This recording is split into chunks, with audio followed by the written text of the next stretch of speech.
নমস্কার, আশা করি আপনারা সবাই ভালো আছেন। আমার এই ভিডিও যে যেখান থেকে দেখছেন সবাইকে নমস্কার জানাচ্ছি।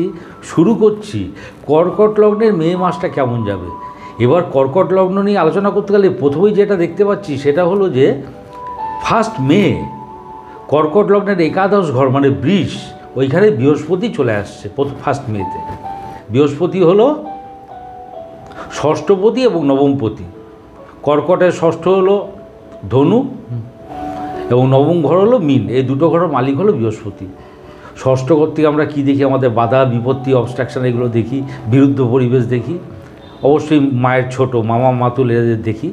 আর নবম স্থান থেকে কি আমাদের ভাগ্য, আমাদের ফেট যে আমাদের চালনা করে, এই দুয়ের লর্ড গিয়ে পড়ে গেল একাদশ ঘরে। একাদশটা কি আমাদের প্রাপ্তি স্থান, আমাদের গেইন, আমাদের অ্যাচিভমেন্ট এবং বাড়ি বড় দাদা দিদি, আমাদের আর্নিং এসব দেখি আর কি।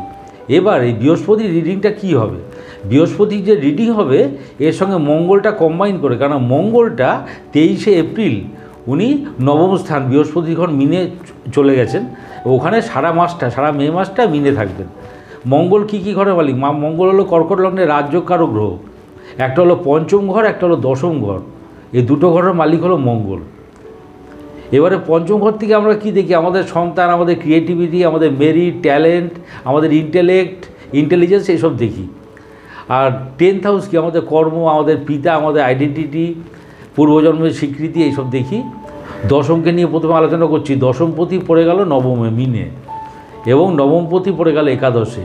একটা শ্রেষ্ঠ রাজযোগের রেজাল্ট, কর্মসূত্রে ভাগ্যোদয় এবং সেখান থেকে প্রাপ্তি, এই বোঝায় আর কি ব্যাপারটা। খুবই ভালো। নবম দশম combination is the best combination. আচ্ছা, যারা গুরুস্থানীয়, যারা সোসাইটিকে কিছু দেয়, lawyers, doctors, engineers, Professor's, teachers, এদের পক্ষে খুব ভালো টাইম। এটা হয়ে গেল দশমপতি নবমে, নবমপতি একাদশে রিডিং। এবারে পঞ্চমপতি নবমে, নবমপতি একাদশে, তার রিডিং কী হবে? পঞ্চম স্থান থেকে আমরা কী দেখি? আমাদের দেবভক্তি, ঈশ্বরভক্তি, এগুলো দেখি। নবম হচ্ছে গুরুস্থান, কোনো গুরুস্থানীয় লোকের সঙ্গে সংযোগ হবে, ঈশ্বর ভক্তির প্রকাশ সেই নিয়ে আলোচনা হতে পারে এবং সেখান থেকে প্রাপ্তি, কিছু পাওয়া, গুরুস্থানীয় লোকের থেকে গেইন করা, এই ব্যাপারগুলো হতে পারে। আপনার মেরিট, আপনার মেধা, 5th হাউস থেকে মেরিট দেখে, মেধা অ্যাপ্লাই করে সেখান থেকে কিছু গেইন করে, এবার মানে বোঝায় আর কি। তা খুবই ভালো আর কি। এই সামনের একটা মাস, মে মাসটা খুবই ভালো যাওয়া উচিত। এবার একটা জিনিস আপনাকে বলে দিচ্ছে, এখানে কিন্তু গোচর ফল নিয়ে আলোচনা করছি। বর্তমান প্ল্যানেটারি পজিশন অনুযায়ী কর্কট লগ্নের কী রেজাল্ট হওয়া উচিত। আপনার কিন্তু একটা হরোস্কোপ আছে, ওটা অ্যানালিসিস করা দরকার, ওটা কিন্তু মেন। বৃহস্পতি একাদশ ঘর থেকে কোথায় কোথায় দৃষ্টি দিচ্ছে?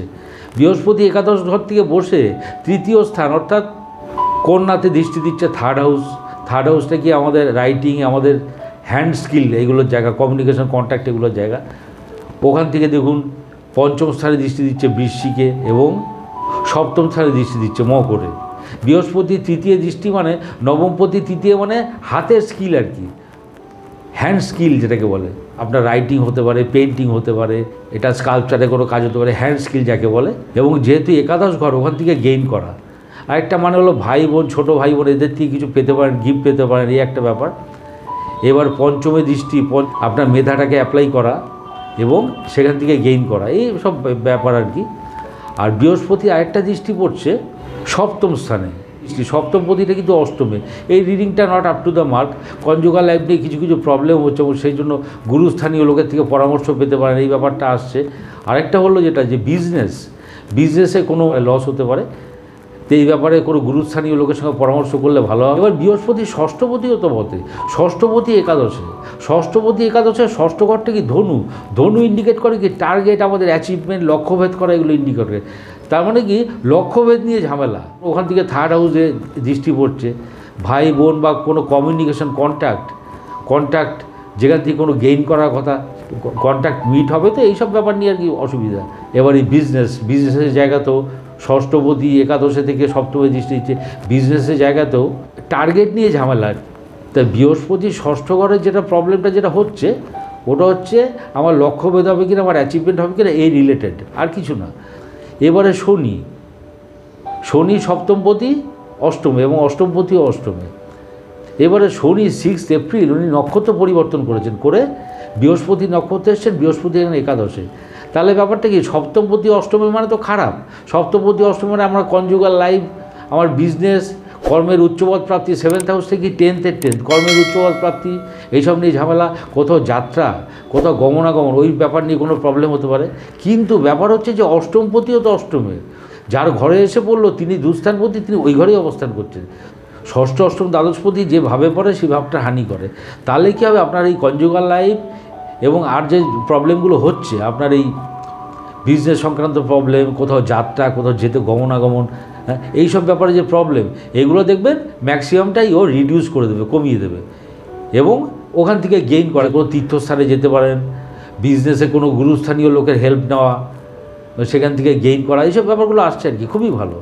ষষ্ঠপতিরও তো নক্ষত্রে পড়ে গেল শনি, সেটা অষ্টম ঘরে, ষষ্ঠ অষ্টম কম্বিনেশন হয়ে গেল, ওখানে কিন্তু রিষ্টি নাশটা করে দেবে। এবার রবি কোন কোন ঘরের অধিপতি? রবি হলো সেকেন্ড লর্ড, কর্কট লগ্নের সেকেন্ড লর্ড। সেকেন্ড হাউস থেকে আমরা কী দেখি? আমাদের বাক্যস্থান, আমাদের অ্যাসেট, আমাদের সঞ্চয়, এগুলো দেখি।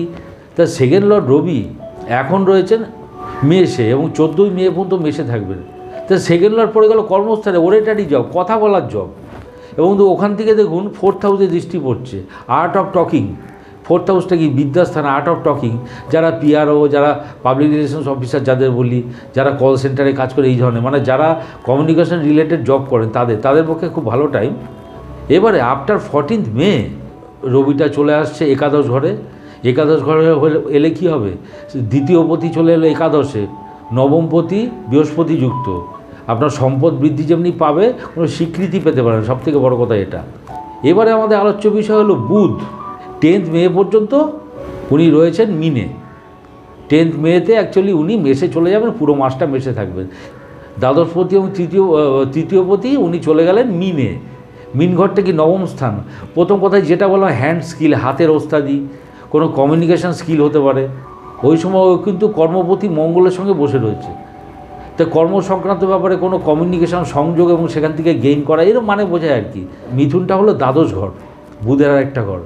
দ্বাদশপতি নবম মানে ডাক্তার ফাক্তারের পেছনে খরচা করা, এই ব্যাপারগুলো হতে পারে, শরীর খারাপ হতে পারে কোনো। এবার আফটার 10th মে যখনই মেসে চলে আসবে, দ্বাদশপতি পড়ে গেল কর্মস্থানে। কোনো কাজ, কর্ম ব্যয়ের একটা প্রবণতা দেখা যাচ্ছে, কোনো কাজ আপনি ছেড়ে দিতে পারেন, বাট ইমিডিয়েটলি পেয়ে যাবেন। ওটা 3rd হাউসও বটে, বুধটা ইমিডিয়েটলি উইল গেইন দ্যাট। এবারে বুধটা তো দ্বাদশপতি, ওখান থেকে দেখুন 4th হাউসে দৃষ্টি দিচ্ছে। মা, বন্ধুবান্ধব, বাড়িঘরের পেছনে খরচা হতে পারে, এই ব্যাপারগুলো হতে পারে। বুধটা পুরো মাসটাই মেসে থাকবে। এবারে আমাদের আলোচ্য বিষয় হলো শুক্র, যে একাদশ এবং চতুর্থ ঘর। 19শে মে পর্যন্ত রয়েছেন মেষে, চতুর্থপতি রয়ে গেলেন দশমে। এটা কি? বিদ্যাজনিত যশ। 10th হাউস থেকে পরীক্ষায় পাশ করা বলে, স্টুডেন্টদের পক্ষে খুব ভালো।